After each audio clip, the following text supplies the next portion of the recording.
할렐루야. 오늘도 주일 예배 나오신 사랑하는 모든 성도님들 진심으로 환영합니다. 한 가지 또 죄송스러운 말씀은 지금 에어컨을 열심히 수리 중인데 조금 더 시간이 걸리는 것 같습니다. 넓은 마음으로 양해해 주시면 감사하겠습니다. 우리 시간에 옆에 계신 성도님들 한번 인사 나누면 좋겠습니다. 잘 오셨습니다. 은혜 많이 받으십시오. 한번 인사하겠습니다. 잘 오셨습니다. 잘 오셨습니다. 잘 오셨습니다. 감사합니다. 은혜 많이 받으십시오. 잘 오셨습니다. 감사합니다. 참 감사합니다. 이제 우리의 마음을 모아서 거룩하신 하나님 앞에 예배로 나아가도록 하겠습니다. 평안을 너희에게 끼치노니 곧 나의 평안을 너희에게 주노라. 내가 너희에게 주는 것은 세상이 주는 것 같지 아니하니라. 너희는 마음에 근심하지도 말고 두려워하지도 말라. 아멘. 모든 찬양과 경배를 받기에 합당하신 아버지 하나님, 거룩한 주의 날에 오늘 이 자리에 함께 모여 주님을 예배하게 하시니 감사드립니다. 성령님의 인도하심을 따라 예수 그리스도의 보혈의 능력을 힘입어 주님 앞으로 담대히 나아갑니다. 이 예배를 통하여 하나님께서 오직 영광 받아주시고 우리의 믿음이 충만하게 하시며 우리를 온전히 다스려 주시옵소서. 우리의 영혼과 육신을 새롭게 하여 주시고 하늘에 넘치는 평강과 은혜로 채워 주시옵소서. 살아계신 주 예수 그리스도의 이름으로 기도 드리옵나이다. 아멘.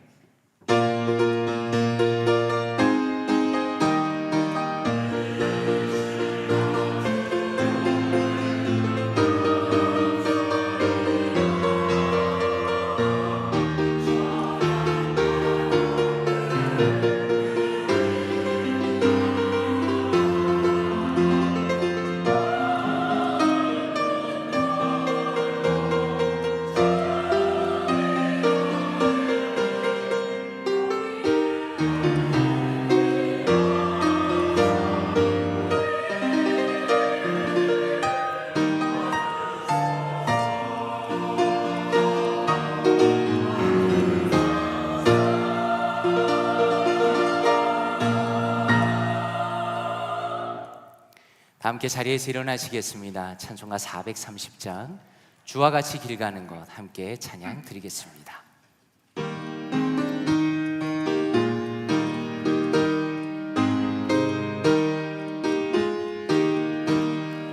주와 같이 길 가는 것 즐거운 일 아닌가. 우리 주님 걸어 발자취를 밟겠네. 한 걸음 한 걸음 주 예수와 함께 날마다 날마다 우리 걸어가리.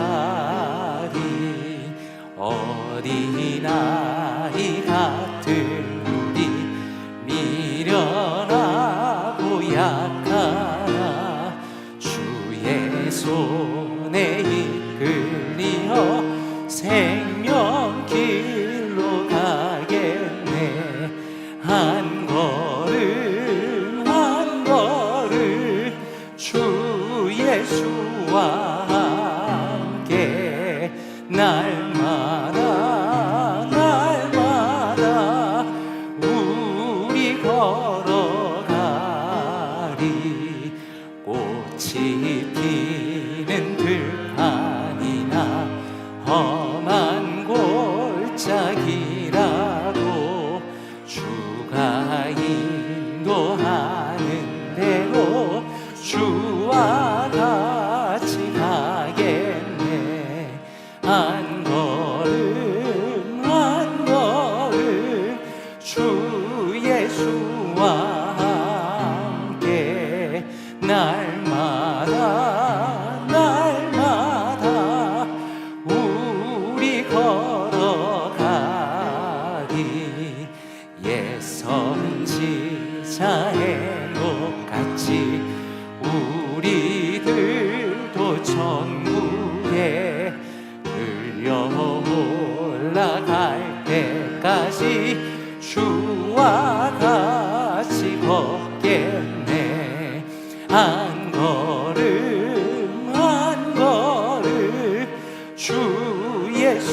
주와 함께 날마다 날마다 우리 걸어가리.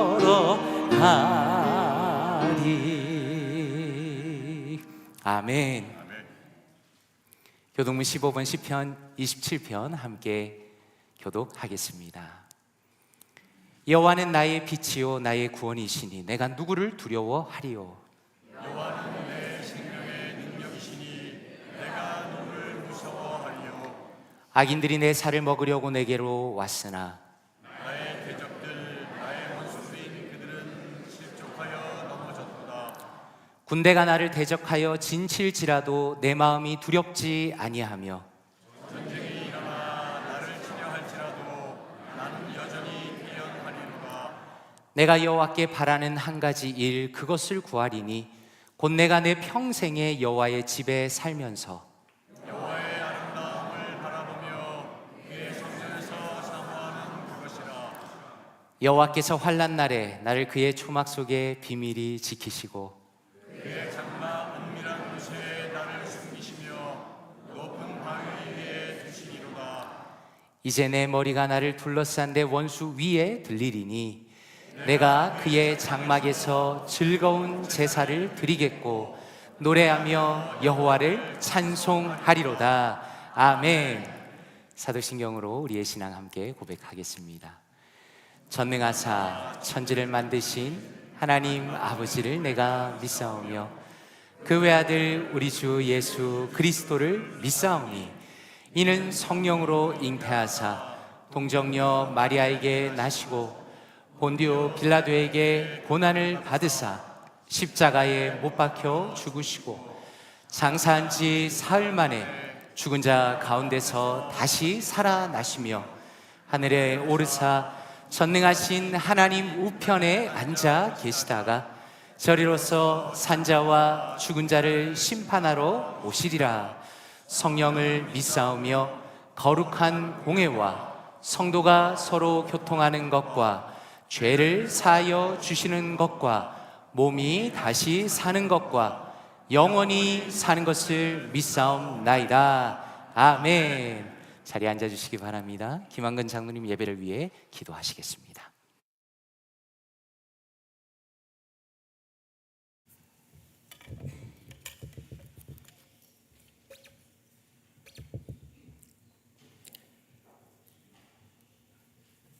우리들을 사랑하사 구원하시고 제사장 삼으신 아버지 하나님, 오늘도 주일날을 맞아 주님 전에 나와 예배를 드릴 수 있도록 인도하시니 감사드립니다.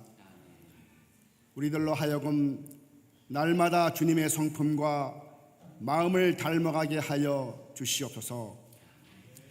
이 예배가 큰 기쁨이 되게 하옵시고 예배 가운데 성령의 역사하심을 체험하게 하여 주시옵소서. 우리들에게 지혜를 주사 주님의 영향력을 드러내는 그리스도인으로 살게 하여 주시옵소서. 이 험악한 세대에 날마다 죄악으로 치닫고 있는 영혼들을 불쌍히 여겨주사 모든 성도들이 믿음의 정병이 되어 주님의 복음대로 살 수 있게 하여 주시옵소서.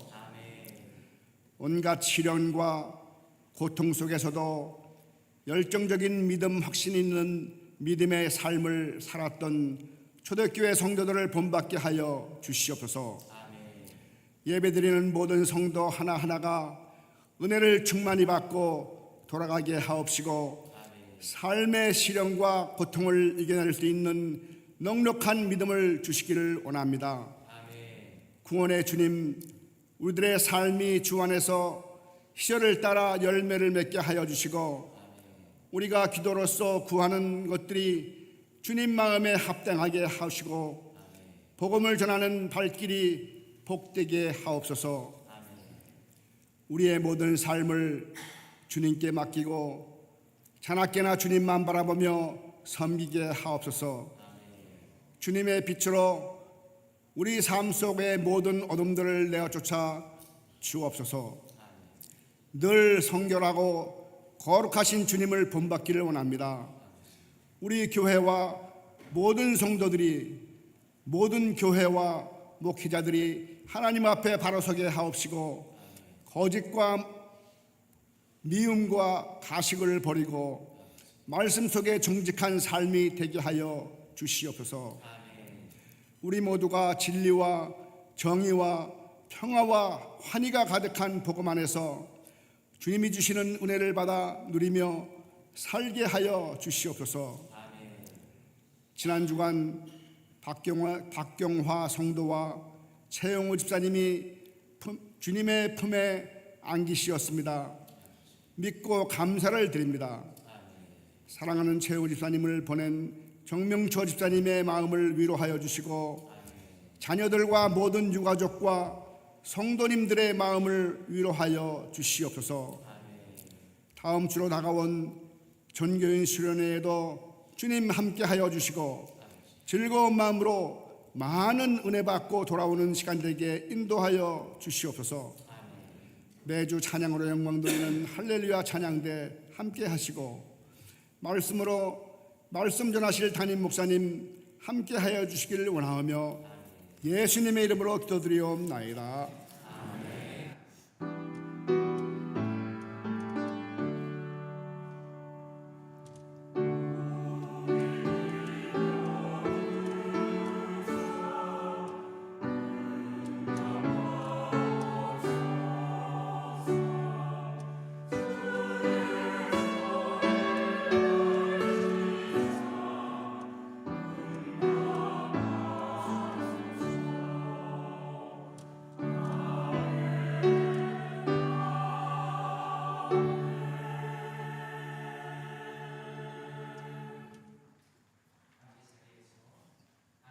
일어나시겠습니다. 찬송가 1장 부르시면서 준비하신 예물 하나님 앞에 올려드리겠습니다. 만복의 근원 하나님, 온 백성 찬송 들고 저 천사여 찬송하세. 찬송 성부 성자 성령 아멘.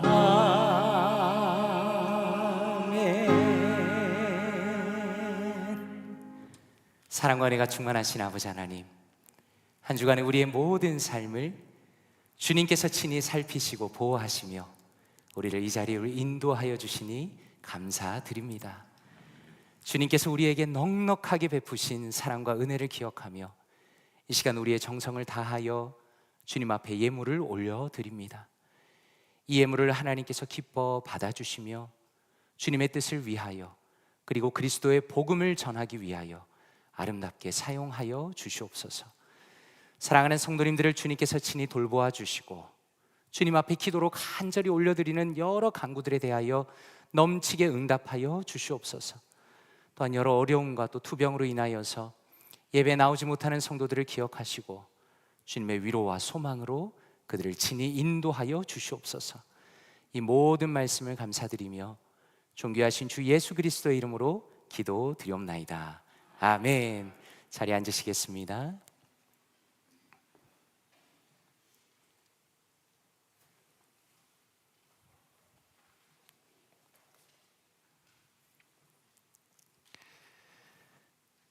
교회 앞에 광고 말씀 올리도록 하겠습니다. 먼저 성도님들께 감사드리는 것은 우리 장로님 기도해 주신 것처럼 고 박경화 성도님 그리고 고 최영우 집사님의 장례 예배를 은혜 가운데 잘 마쳤습니다.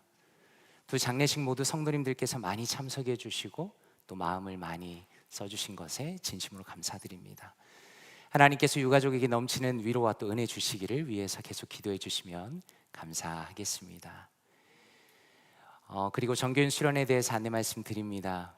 다음 주 주일 12시에 교회에서 출발해서 2시에 도착할 예정입니다. 개회 예배와 오리엔테이션을 위해서 오후 2시 30분까지 메인 강당으로 모여주시면 되는데 다음 주에 다시 한번 정확하게 광고 말씀드리겠습니다. 프로그램 중 하나는 정 목사에게 묻는다라는 시간을 가지려고 합니다. 혹시라도 저에게 묻고 싶은 여러 질문이 있으시다면 어떤 것도 괜찮습니다. 오늘까지 그냥 개인이 가진 종이에 적어서 헌금함에 넣어주시면 되겠습니다. 그리고 당연한 것은 질문자가 누구인지는 이름은 적지 않으셔도 됩니다. 그리고 제가 미리 답변을 준비하겠습니다. 그리고 저는 이 시간을 성도님들과 소통하고 또 목회 비전을 나누는 시간으로 사용하려고 합니다. 저와 함께 북클럽과 또 큐티 클래스를 하신 성도님 두 분의 간증도 준비되어 있습니다. 그리고 수련회장에서 수영장과 미니골프를 사용하실 수 있고요. 만약에 낚시를 원하시는 분은 박 목사님께 꼭 먼저 문의를 부탁드립니다. 9월 21일 주일 저녁 6시에는 프레션 연합기도회를 저희 교회에서 섬길 예정입니다. 프레션 기도회는 메릴랜드와 워싱턴 지역의 교회 연합 기도회입니다. 꼭 기억하시고 참석해 주시기를 부탁드리고 또 함께 기도하고 찬양하는 귀한 은혜 누리시면 좋겠습니다. 그리고 중요한 광고입니다. 오랫동안 당위에서 기도하고 또 논의하면서 안수 집사 그리고 권사 피택 후보를 선정하였습니다. 대상자는 안수 집사님 4분 그리고 권사 11분입니다. 명단에서 보시는 것처럼 볼티모어 교회를 지금까지 귀하게 섬겨 오신 분들이고 참 훌륭한 분들입니다. 그리고 더 좋은 모습으로 귀한 직분 감당할 수 있도록 이미 피택 교육을 시작을 하였습니다. 2달에 걸쳐서 리더십, 직분론, 교회의 비전과 이해, 핵심 교리, 그리고 대인 관계 부분에서 체계적인 커리큘럼을 통해서 제가 직접 교육하고 있습니다. 투표는 10월 12일 주일에 있을 예정입니다. 하나님께서 모든 훈련의 과정 가운데 은혜를 주시고 또 아름다운 결과가 있을 수 있도록 많이 기도해 주시면 감사하겠습니다. 그리고 피택 투표에 맞추어서 10월 10일부터 12일까지 가을 부흥회가 있겠습니다. 제가 직접 그때는 말씀으로 섬기도록 하겠습니다. 이 시간에 할렐루야 찬양대에 찬양이 있겠습니다.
아멘. 하나님께 영광의 박수를 올려드리겠습니다. 아름다운 찬양 진심으로 감사드립니다. 이렇게 귀한 찬양을 매주 들을 수 있다는 게 얼마나 큰 기쁨이고 또 특권인지 모르겠습니다. 우리 찬양대 위에서 많이 기도해 주시면 감사하겠습니다. 이 시간에 다 함께 자리에서 일어나시겠습니다. 하나님의 말씀 함께 보도록 하겠습니다. 오늘 우리에게 주신 하나님의 말씀은 누가복음 5장 36절에서 39절 말씀입니다. 누가복음 5장 36절에서 39절 함께 합독하도록 하겠습니다. 시작. 또 비유하여 이르시되 새 옷에서 한 조각을 찢어 낡은 옷에 붙이는 자가 없나니 만일 그렇게 하면 새 옷을 찢을 뿐이요 또 새 옷에서 찢은 조각이 낡은 것에 어울리지 아니하리라. 새 포도주를 낡은 가죽 부대에 넣는 자가 없나니 만일 그렇게 하면 새 포도주가 부대를 터뜨려 포도주가 쏟아지고 부대도 못 쓰게 되리라. 새 포도주는 새 부대에 넣어야 할 것이니라. 묵은 포도주를 마시고 새 것을 원하는 자가 없나니 이는 묵은 것이 좋다 함이라. 아멘. 자리에 앉으시겠습니다. 말씀을 위해 기도하겠습니다. 아버지 하나님 감사합니다. 오늘도 우리의 발걸음을 인도하시며 이 시간 주님의 존전에 나와 존귀한 주의 말씀을 듣게 하시니 감사드립니다. 진리의 말씀으로 우리의 마음을 밝혀주시며 주님을 진실하게 만나게 하여 주시옵소서. 우리의 내면을 변화시켜 주시고 우리의 삶의 분명한 비전을 보여주시옵소서. 이 모든 말씀을 존귀하신 주 예수 그리스도의 이름으로 기도드리옵나이다. 아멘. 새 포도주는 새 부대에 넣어야 한다. 새 포도주는 새 부대에 넣어야 한다라는 제목으로 하나님의 말씀 전하도록 하겠습니다. 얼마 전에 광복 80주년 광복절이 지나갔습니다. 광복절을 지날 때마다 우리의 마음이 너무나 기쁜 것은 대한제국을 압제했던 일본 제국의 침략과 지배가 무너지고 우리가 진정한 자유를 찾았기 때문입니다. 그런데 여전히 일본과 한국과의 관계에서 가장 이슈가 되는 부분은 일본 정부가 역사적인 죄악에 대해서 진실한 사과와 또 거기에 합당한 보상을 했는가라는 것입니다. 그리고 또 하나는 일본 제국에 붙어서 동족을 괴롭게 한 친일파들에 대한 청산이 제대로 이루어지고 있는가라는 것입니다. 그런데 오늘 우리가 읽은 말씀은 이와 비슷한 상황을 보여주십니다. 예수님께서는 오늘 말씀을 통해서 당시 이스라엘 사회에서 친일파와 같은 취급을 받던 한 사람을 자신의 제자로 부르고 계시는 것입니다. 오늘 말씀 27절에 이렇게 말씀합니다. 그 후에 예수께서 나가사 레위라 하는 세리가 세관에 앉아 있는 것을 보시고 나를 따르라 하시니 라고 말씀합니다. 혹시 성도님들께서는 세계사에 관심이 많으신지 모르겠습니다. 역사적으로 지금 예수님께서 활동하시던 이 당시의 세계는 로마 제국이 세상을 지배하고 있던 시대입니다. 그리고 유대인들은 로마 제국의 압제 속에서 신음하고 있던 상황입니다. 그런 맥락에서 오늘 말씀에 등장하는 세리라는 사람은 굉장히 특별한 독특한 사람들입니다. 일단 오늘 말씀에 등장하는 인물은 레위 혹은 마태로 불리는 사람입니다. 레위는 유대식 이름이고 마태는 로마의 지배 아래에 사용되던 이름입니다. 그런데 이 레위라는 사람은 분명히 유대인이었지만 로마 정부를 위해서 세금을 대신 걷는 일을 했다는 겁니다. 오늘 말씀의 지역적인 배경은 가버나움이라는 곳인데 상인들이 많이 지나가는 길목에 있었습니다. 그래서 지역 주민들과 상인들에게 세금을 거두면서 지금 이 레위는 돈을 잘 버는 요직에 있었다는 겁니다. 그런데 문제는 무엇입니까? 세리라는 사람들은 로마에서 부과한 세금보다 훨씬 많은 돈을 거뒀습니다. 그리고 정해진 돈을 로마 정부에 바치고 나서는 나머지는 자기 것으로 챙긴 겁니다. 당연히 유대인들은 이 사람들을 극도로 싫어할 수밖에 없었습니다. 그러므로 유대인들이 이 세리를 생각하고 받아들이는 것은 일제시대 일본 제국에 붙어서 동족들을 고통스럽게 한 친일파를 대하는 태도와 같았을 겁니다. 그런데 오늘 예수님께서 무엇이라 말씀하는가? 바로 그러한 세리 마태를 향해서 나를 따르라 라고 말씀하는 겁니다. 성도님들께서는 이 부분에서 어떤 느낌을 받으십니까? 저는 이 부분이 굉장히 당황스럽게 느껴졌습니다. 왜냐하면 지금 이 명령은 예수님에게 너무나 불리한 명령으로 보였기 때문입니다. 성경은 지금 무엇이라 말씀합니까? 마태가 지금 세관에 앉아서 일을 하고 있었다라고 말씀합니다. 다시 말해서 수많은 사람들이 그곳을 지나가고 있었습니다. 그런데 예수님께서 그 자리에서 그를 부르신다는 것은 사회에서 완전히 악인으로 찍힌 그 사람과 내가 함께 하겠다라는 것을 공개적으로 선언하는 것이었기 때문입니다. 그리고 지금 이 말씀은 권유가 아니라 명령입니다. 나를 따르라 라는 엄숙한 명령입니다. 그러므로 지금 예수님의 모습을 보면 자신의 사회적인 체면 따위는 전혀 관심이 없는 것처럼 보입니다. 예수님께서는 마치 이 사람이 아니면 안 되는 것처럼 마태를 제자로 부르고 계시다는 겁니다. 그리고 28절에 무엇이라 말씀하는가? 그가 모든 것을 버리고 일어나 따르니라 라고 말씀합니다. 성도님들께서는 이 부분이 어떻게 보이십니까? 사실 예수님께서 마태를 부르시는 것도 너무나 놀라운 일이지만 마태가 지금 보이고 있는 행동은 더 놀랍습니다. 사회적으로 손가락질 받던 그 사람이 갑자기 엄청난 결단을 내렸기 때문입니다. 마태가 예수님의 명령을 듣는 그 순간 모든 것을 버리고 예수님을 따랐다라고 성경은 분명히 말씀합니다.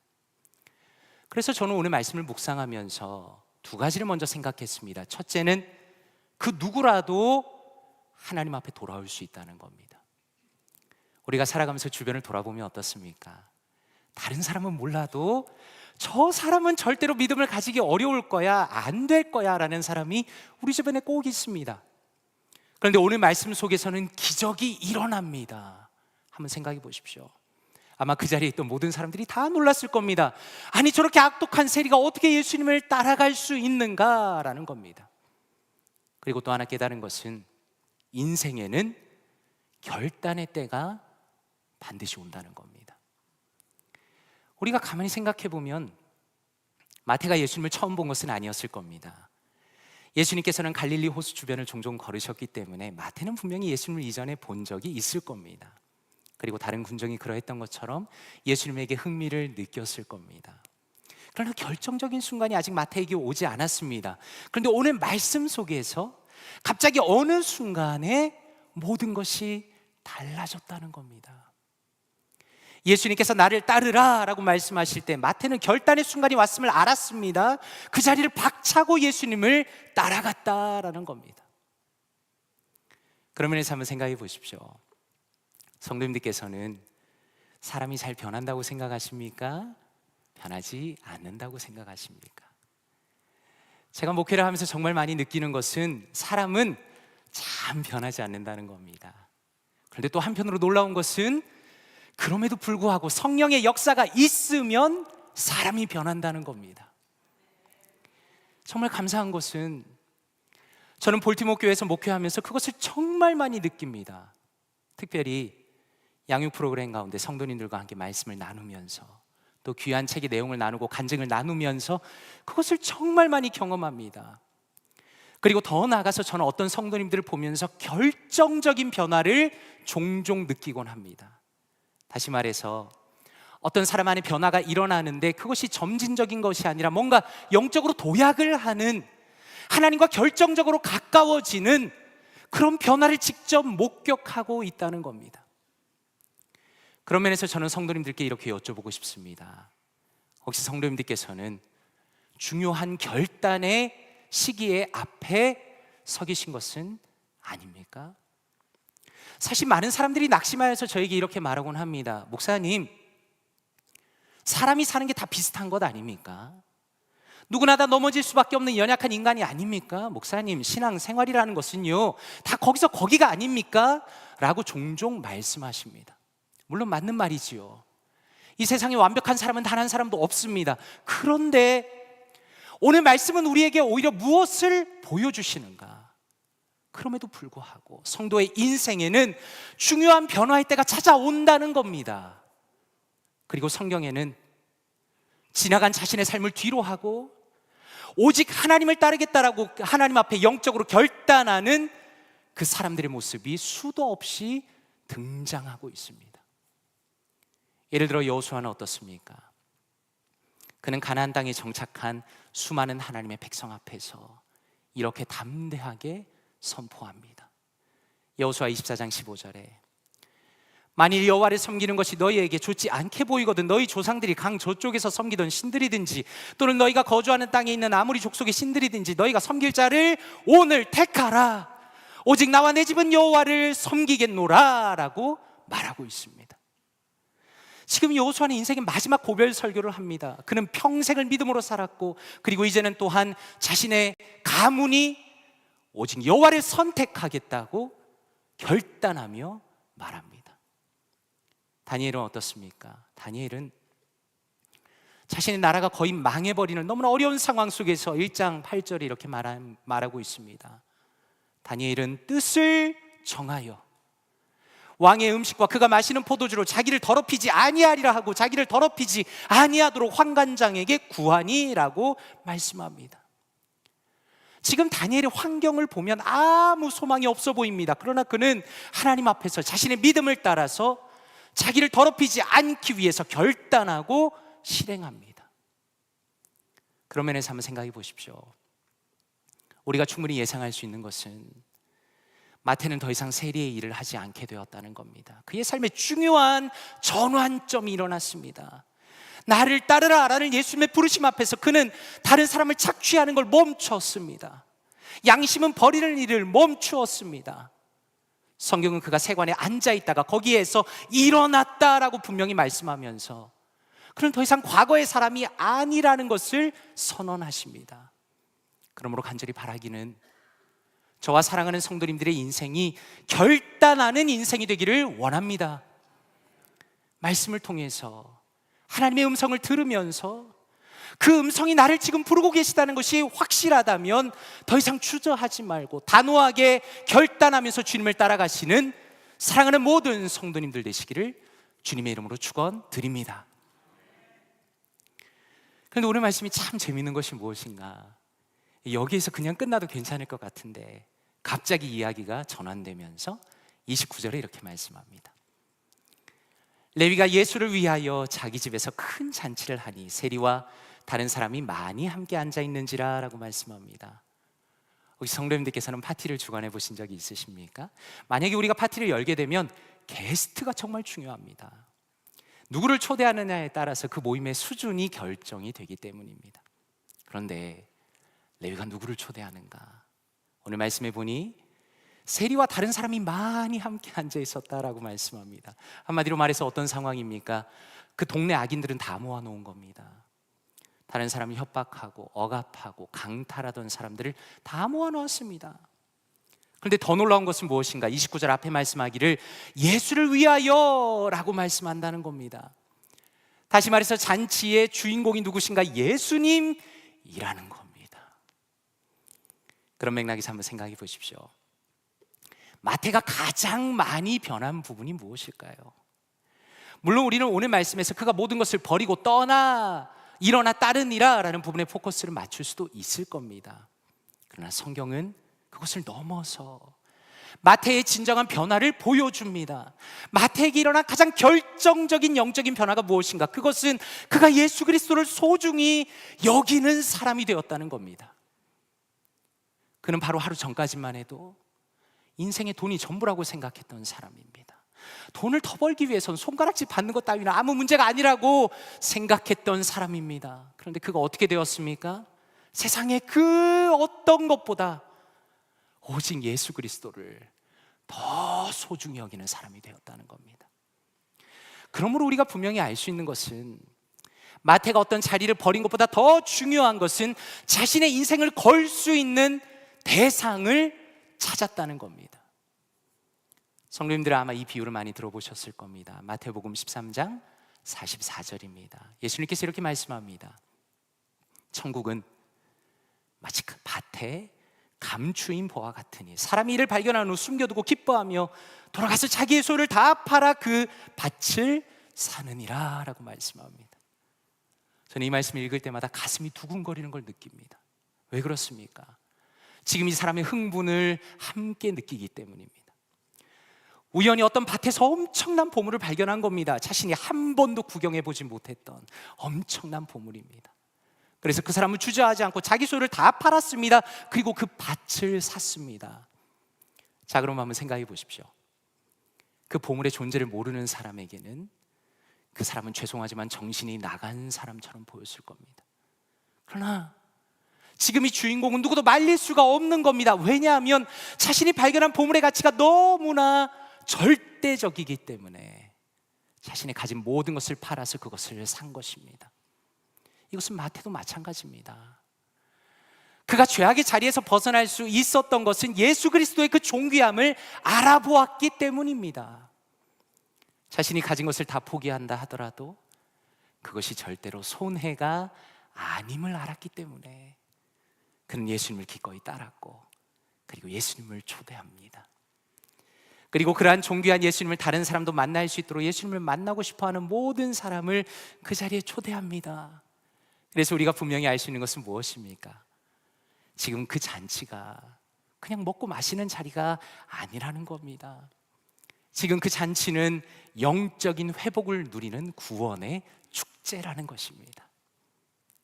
그런데 재미있는 것은 아직 이야기가 끝나지 않았습니다. 저는 오늘 본문이 웬만한 영화보다 더 흥미진진하다고 생각이 들었습니다. 왜냐하면 이 파티에 초대받지 않은 손님이 등장하기 때문입니다. 30절이 이렇게 말씀합니다. 바리새인과 그들의 서기관들이 그 제자들을 비방하여 이르되 너희가 어찌하여 세리와 죄인과 함께 먹고 마시느냐라고 말합니다. 성도님들께서는 이 바리새인과 서기관들에 대해서 이 등장에 대해서 어떻게 생각하십니까? 저는 첫째로 마태가 정말 너그럽구나라는 생각을 했습니다. 한번 생각해 보십시오. 여기 등장하는 바리새인과 서기관들은 평소에도 사람들을 정죄하고 비난하기로 소문이 난 사람들입니다. 어쩌면 평소에 마태를 쳐다보면서 짐승 쳐다보듯이 봤을지도 모릅니다.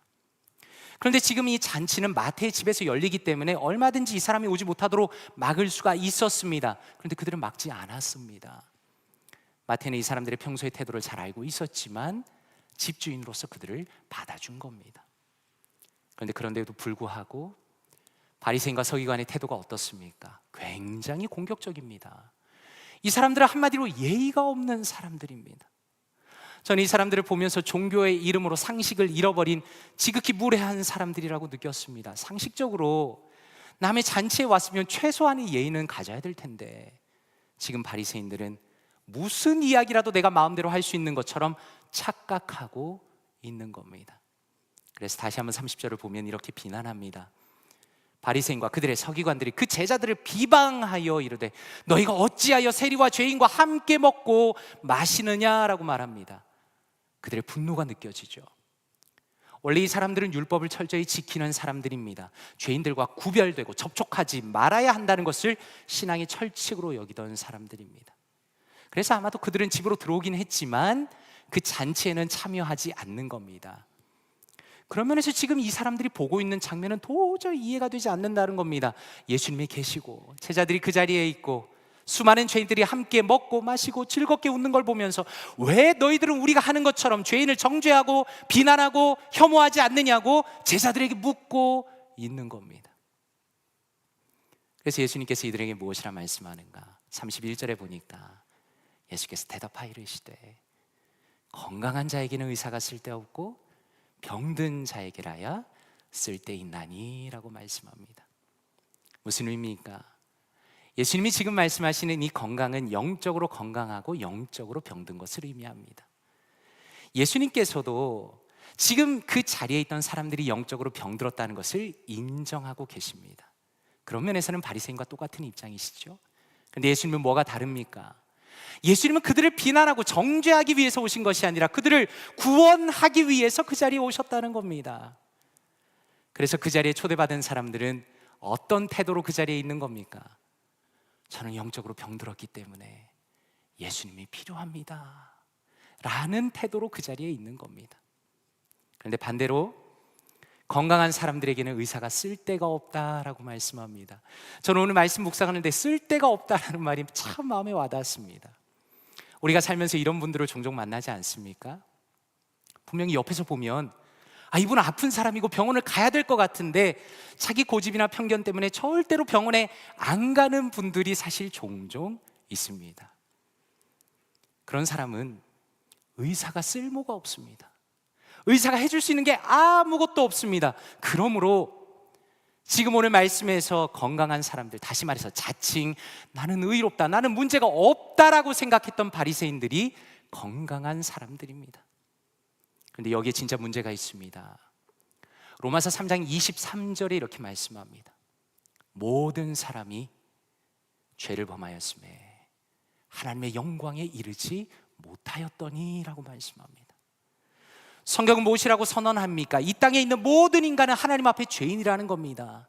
물론 나름대로 의롭고 선한 사람이 있겠죠. 그러나 거룩하신 하나님 앞에서는 모두가 죄인이라는 겁니다.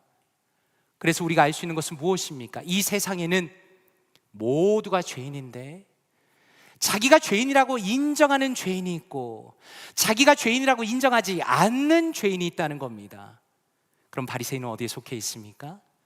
바리새인들은 죄인이지만 자기 혼자 착각에 빠져서 자기 나름의 선행을 가지고서는 나는 죄인이 아니라고 주장하고 있다는 겁니다. 그래서 예수님께서는 32절에 보니까 자신의 목적에 대해서 이렇게 말씀합니다.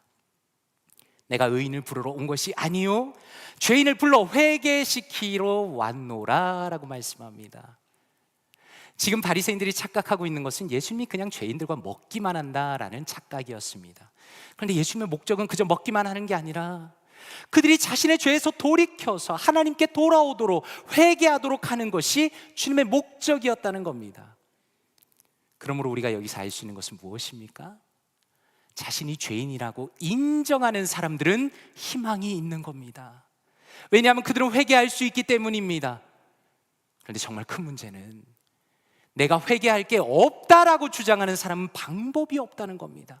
한번 생각해 보십시오. 내가 잘못이 없다라고 주장하는 사람을 무슨 수로 회개를 시킬 수 있겠습니까?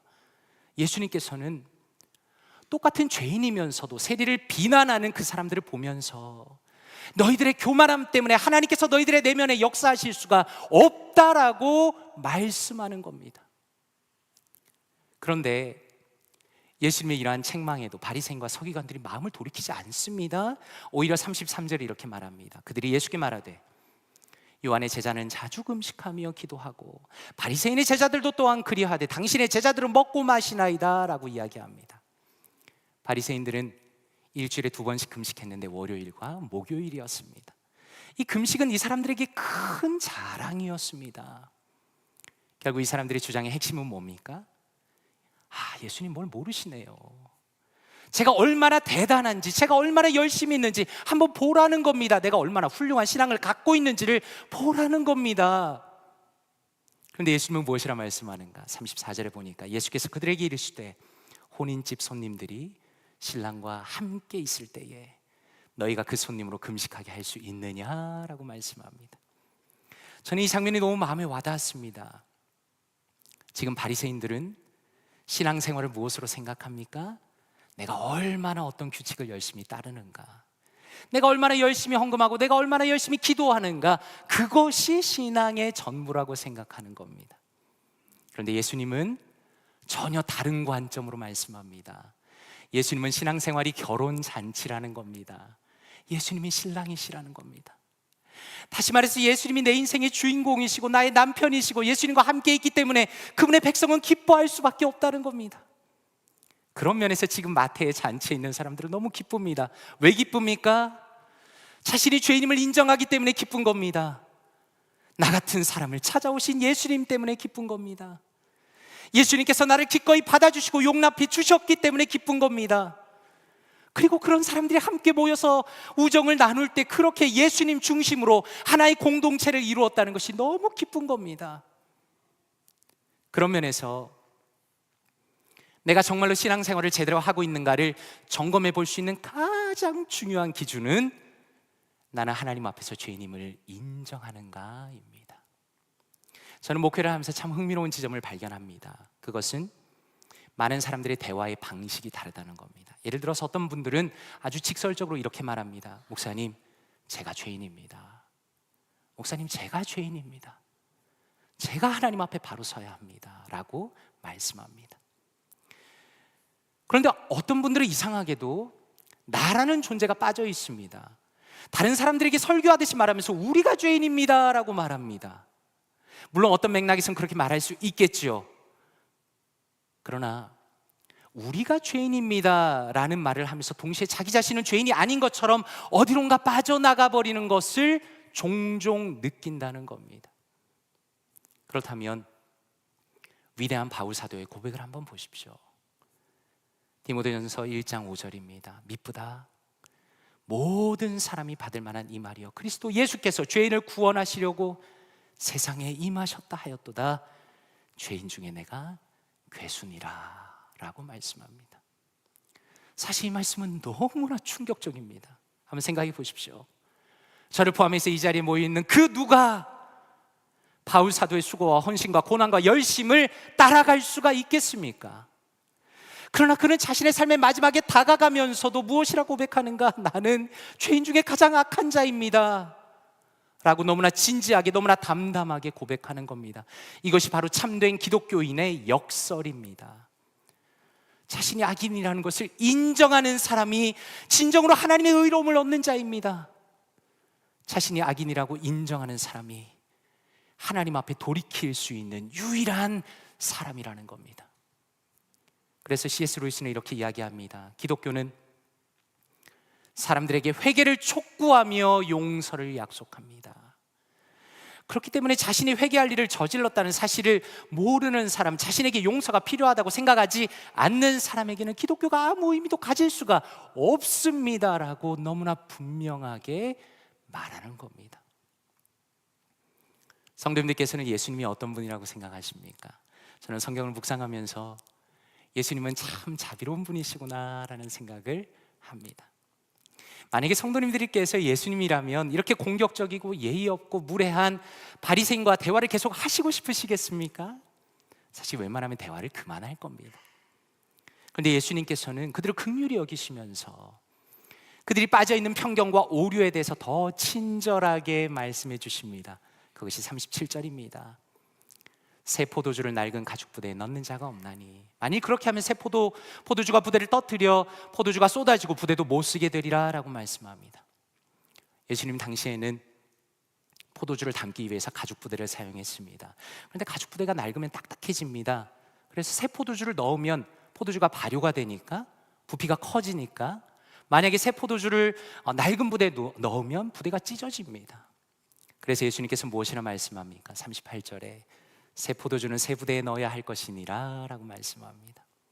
지금 이 말씀의 핵심은 무엇입니까? 핵심은 이겁니다. 만약에 어떤 사람이 나의 의로움, 내가 그래도 저 사람보다 낫다라는 대단한 생각에 갇혀 있다면, 그래서 자신의 죄인됨을 인정하지 않는다면 절대로 그리스도의 은혜를 이해할 수 없다는 겁니다. 하나님의 거룩하심의 기준을 내가 만족시킬 수 있다고 착각하며 살아가는 사람은 절대로 예수 그리스도를 만날 수가 없다는 겁니다. 바로 이러한 영적인 상태가 낡은 가죽 부대입니다.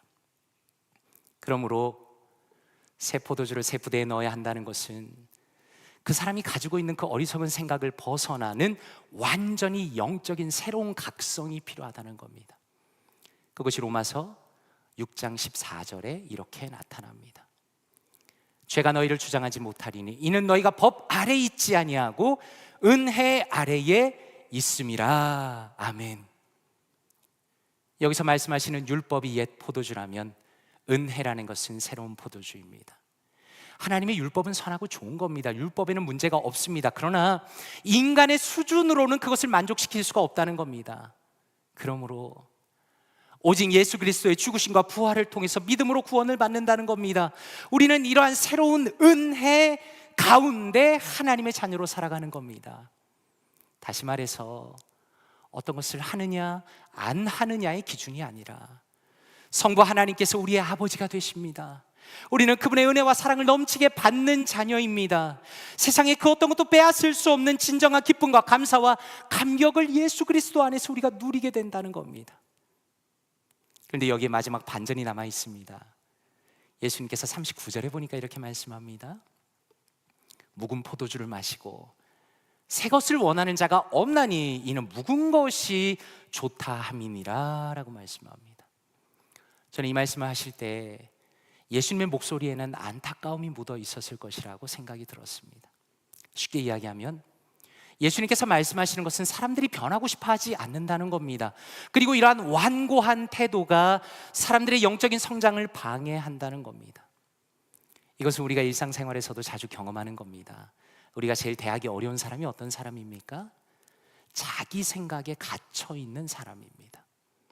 자신이 최고라고 생각하고 교만한 마음으로 작정하고 자기가 맞다라고 주장하는 사람은 정말 변하기가 어렵습니다. 그런 면에서 아주 흥미로운 것은 지식이 많고 똑똑하다는 과학자들도 자신만의 편견에 사로잡히는 경우가 참 많다는 겁니다. 놀라움의 힘이라는 책에서 심리학자인 마이클 루셀 박사는 이런 예를 들고 나옵니다. 예를 들어 과학자들은 스트레스가 궤양을 유발한다고 믿었다. 의학계에서는 효과적인 치료법을 찾으려고 수십 년간 관련 연구에 막대한 자금을 들였다. 이제 우리는 박테리아가 궤양을 일으키는 가장 흔한 원인이라는 것을 안다. 그러나 단지 오랜 믿음에 반한다는 이유로 의학계와 과학계는 이 연구를 수년 동안 기각했다. 결국에 박테리아가 궤양을 일으키는 원인이라고 최초로 주장한 연구자가 자기 몸에 박테리아를 주입했다.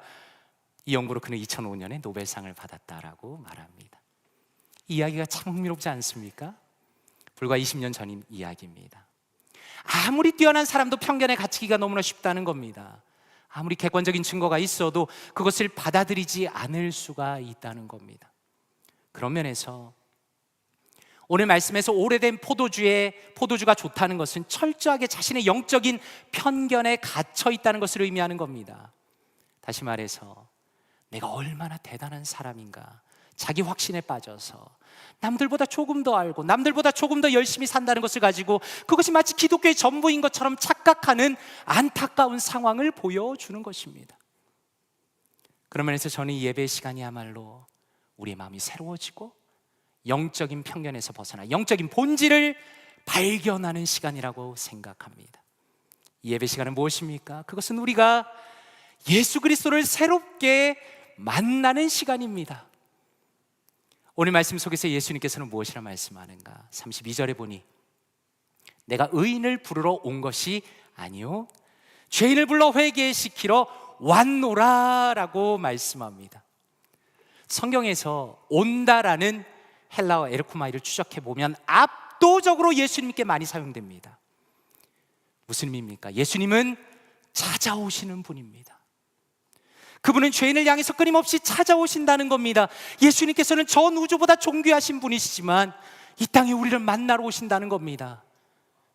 그리고 지금 그분 앞에 예배를 드리는 이 순간에도 바로 여기에 있는 각 사람을 포기하지 않고 찾아오신다는 겁니다. 그래서 칼빈은 이렇게 말합니다. 그렇다면 그리스도를 바라보는 것을 제외하고는 그 어떠한 예배도 하나님을 기쁘시게 한 일이 없는 것이 된다라고 말합니다. 또한 칼빈은 이렇게 말합니다. 다만 교회에 복되고 기쁜 상태는 언제나 그리스도를 기반으로 한다는 사실만을 지적하기로 한다라고 말합니다. 저는 칼빈의 기독교 강요에서 이 부분을 읽으면서 제 마음이 너무나 새로워지는 걸 느꼈습니다. 그렇구나. 우리 예배에서는 그리스도를 바라보는 것이 전부이구나. 예수 그리스도가 나의 신앙의 전부이구나. 이것을 너무나 깊이 깨달은 겁니다. 결론적으로 여기 있는 우리야말로 예수 그리스도의 은혜라는 새로운 포도주를 마시는 사람들입니다.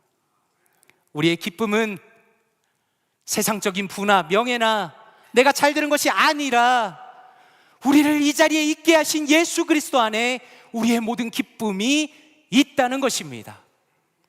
그러므로 간절히 바라기는 오늘도 예수 그리스도를 나의 구주로 인정하고 주님 앞에 겸손히 나아가기를 원합니다. 우리를 기꺼이 용서하시며 은혜를 베푸시는 그 주님을 찬양하면서 결단하면서 기쁨으로 믿음의 길을 걸어가시는 사랑하는 모든 성도님들 되시기를 주님의 이름으로 축원드립니다. 함께 기도하겠습니다. 이 시간에 말씀을 묵상하시면서 기도하기 원합니다. 아버지 감사합니다. 아버지께서 저를 사랑하시고 은혜 베풀어 주심에 감사드립니다. 예수 그리스도를 믿고 죄 용서받게 하시니 감사드립니다. 주님께서 저에게 베푸신 그 놀라운 은혜에 대하여 기쁨과 감사와 감격이 날이 갈수록 깊어지게 하여 주시옵소서. 또한 기도하실 때 아버지 하나님 감사합니다. 그리스도 안에서 저의 삶을 결단하기 원합니다. 주님의 진정한 제자로 살아가기 원합니다. 주님의 부르심에 주저하지 않고 응답하는 사람 되기 원합니다. 주님께서 기뻐하시는 믿음의 길을 걸어가도록 저와 우리 교회를 붙들어 주시옵소서. 이 시간에 말씀을 묵상하시면서 함께 기도하겠습니다. 기도합니다. 아버지 하나님 감사합니다. 하나님께서 우리에게 은혜를 베풀어 주시며 하나님 주님을 발견하게 하시니 감사합니다. 예수 그리스도 안에서 놀라운 사랑을 누리며 예수 그리스도 안에서 하나님의 놀라운 은혜를 누리게 하시니 감사합니다. 하나님 주님께서 우리에게 베푸신 그 놀라운 은혜에 대하여 하나님 기쁨과 감사와 감격이 날이 갈수록 넘치게 하여 주시옵소서. 하나님 하나님의 은혜를 생각할 때마다 하나님의 은혜를 사모할 때마다 하나님 우리의 마음이 새로워지며 예수 그리스도가 우리의 중심이 되며 우리의 삶의 주인공이 되시며 나의 주인이 되시며 나의 남편이 되시며 나의 보호가 되시며 하나님 예수 그리스도를 통하여 우리의 신앙이 너무나 아름다워지는 복된 은혜를 허락하여 주시옵소서. 하나님 그리하여 날이 갈수록 주님의 은혜가 우리의 마음속에 심령에 차고 넘치기 원합니다. 하나님 예수 그리스도를 생각할 때마다 마음에 기쁨이 있고 마음에 감사가 있고 마음에 감격이 있고 나의 인생의 목적이 새로워지고 하나님 주님의 놀라운 은혜를 발견하는 우리가 될 수 있도록 하나님 도와주시옵소서. 아버지 하나님 우리의 삶을 그리스도 안에서 결단하기 원합니다.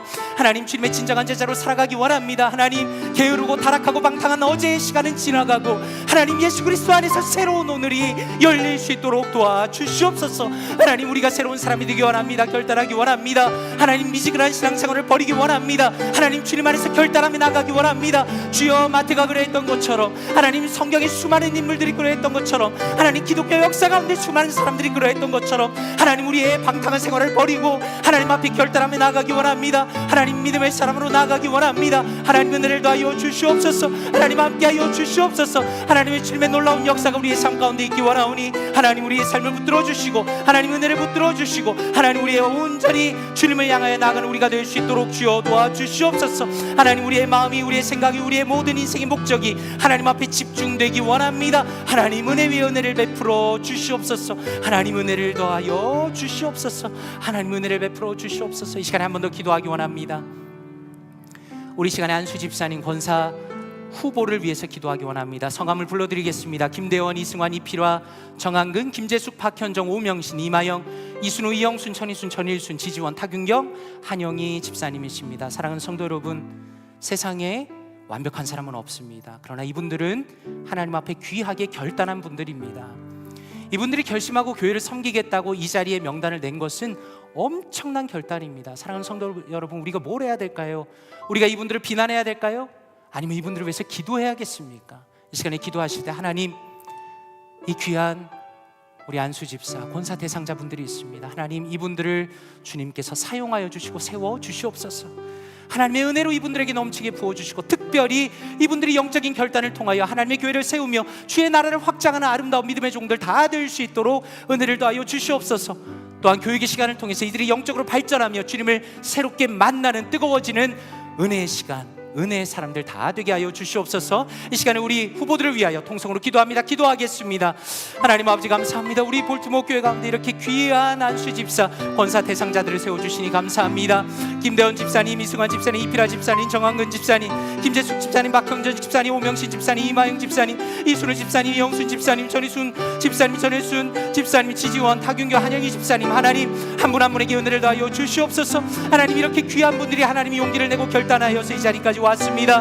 하나님 자신의 인생을 주님 앞에 드려 주님을 섬기겠다고, 교회를 섬기겠다고 이 자리까지 왔습니다. 하나님 이들에게 은혜를 더하여 주시옵소서. 하나님 은혜를 풍성하게 부어 주시옵소서. 하나님 이분들에게 성령의 충만함을 허락하시며 하나님의 교회를 섬기기에 부족함 없도록 주여 성령의 충만함으로 인도하여 주시옵소서. 하나님 피태훈련하는 모든 과정 속에서 하나님 아름다운 사람으로 세워주시기 원합니다. 능력의 사람으로 세워주시기 원합니다. 하나님 그 자리에 합당한 사람으로 세워주시기 원합니다. 그들의 심령이 변하며 하나님을 더 깊이 만나며 주님의 성리나 아름다운 믿음의 사람들로 세워지기 원합니다. 하나님 역사하여 주시옵소서. 은혜를 다하여 주시옵소서. 하나님 함께하여 주시옵소서. 성령 하나님 역사하여 주시고 하나님 이 사람들을 세우는 수많은 아버지 그 과정 속에서 하나님 아름다운 일로 역사하여 주시옵소서. 하나님 한 걸음 한 걸음 역사하여 주시옵소서. 하나님 이분들을 통하여 우리 볼티모어 교회가 새롭게 일어나며 하나님 새로운 역사를 써가는 아름다운 믿음의 역사를 허락하여 주시옵소서. 하나님 우리는 연약합니다. 그러나 주님은 강하십니다. 하나님 우리는 연약합니다. 그러나 주님은 능력 여기십니다.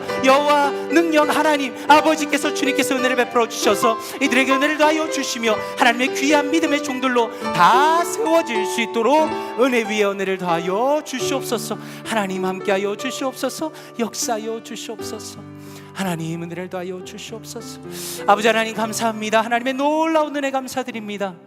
영원한 죽음, 영원한 죄악에 갇혀있던 우리를 불러주시며 하나님을 만나고 예수 그리스도를 만나는 이 아름다운 귀한 예배 자리에 나오게 하시니 감사드립니다. 예수님께서 우리 각자의 심령 가운데 찾아오시며 주님을 만나게 하시며 주의 말씀 가운데 우리를 깨닫게 하시고 결단하게 하시니 감사드립니다. 하나님, 여기 계신 사랑하는 모든 성도님들과 저의 인생은 예수 그리스도로 감격하는 인생 되기 원합니다. 예수님을 생각할 때마다, 묵상할 때마다 마음에 감격과 기쁨이 있고 하나님께서 나를 위하여 얼마나 놀라운 은혜를 베풀어 주셨는가에 대한 눈물과 기쁨이 넘칠 수 있도록 도와주시옵소서. 하나님, 그리하여 우리는 영적인 결단이 있기 원합니다. 하나님 말세지 아래 타락한 세상은 믿음을 버리고 하나님을 멀리하며 예수 그리스도를 조롱하는 자들이 있지만, 그러나 우리는 지나간 어제를 다 던져버리고 새로운 하루부터 오늘 주님께 드리기를 원합니다. 하나님, 우리의 인생이 주님 앞에 결단하며 믿음으로 전진할 수 있도록 여기 있는 우리 모두에게 성령 충만함을 허락하여 주시옵소서. 또한 우리 볼트목교회는 오직 주님만을 사랑하며 사모하며 주님만을 따라가며 결단하는 믿음의 교회 될 수 있도록 은혜를 더하여 주시옵소서. 감사드리며 살아계신 주 예수 그리스도의 이름으로 기도드리옵나이다. 아멘. 자리에서 일어나시겠습니다. 찬송가 438장 내 영혼이 은총 입어 함께 찬양 드리겠습니다.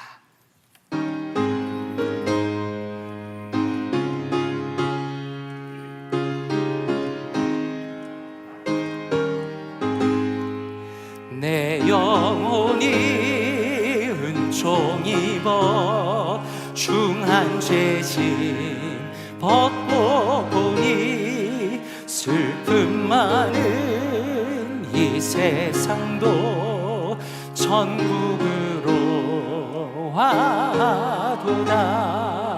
할렐루야 찬양하세. 내 모든 죄 사함받고 주 예수와 동행하니 그 어디나 하늘나라 주의 얼굴 뵙기 전에 멀리 뵈던 하늘 내 마음속에 이루어지니 내 마음속에 이루어지니 날로 날로 가까면 할렐루야 찬양하세. 할렐루야 찬양하세. 내 모든 죄 사함받고 주 예수와 동행하니 그 어디나 하늘나라 높은 산이 거친 들이 초막이나 궁궐 내 주 예수 모신 곳이 내 주 예수 모신 곳이 그 어디나 그 어디나 하늘나라 할렐루야 찬양하세. 내 모든 죄 사함받고 주 예수와 동행하니 그 어디나. 우리 시간에 한번 두 손 들고 마지막으로 찬양합시다. 할렐루야 찬양하세. 할렐루야 찬양하세. 내 모든 죄 내 모든 죄 사함 주 예수와 동행하니 주 예수와 동행 그 어디나 그 어디나 하늘나라. 아멘. 이제는 우리를 위하여 기꺼이 찾아오신 주 예수 그리스도의 은혜와 아들을 내어주신 아버지 하나님의 놀라운 사랑과 우리의 마음을 감동시키시고 변화시키시는 성령 하나님의 교통하심과 인도하심이 예수 그리스도 안에서 은혜와 사랑을 충만하게 누리며 담대하게 결단하고 믿음으로 살아가기로 결심한 사랑하는 모든 성도님들의 머리 위에 함께 하시기를 간절히 축원하옵나이다. 아멘.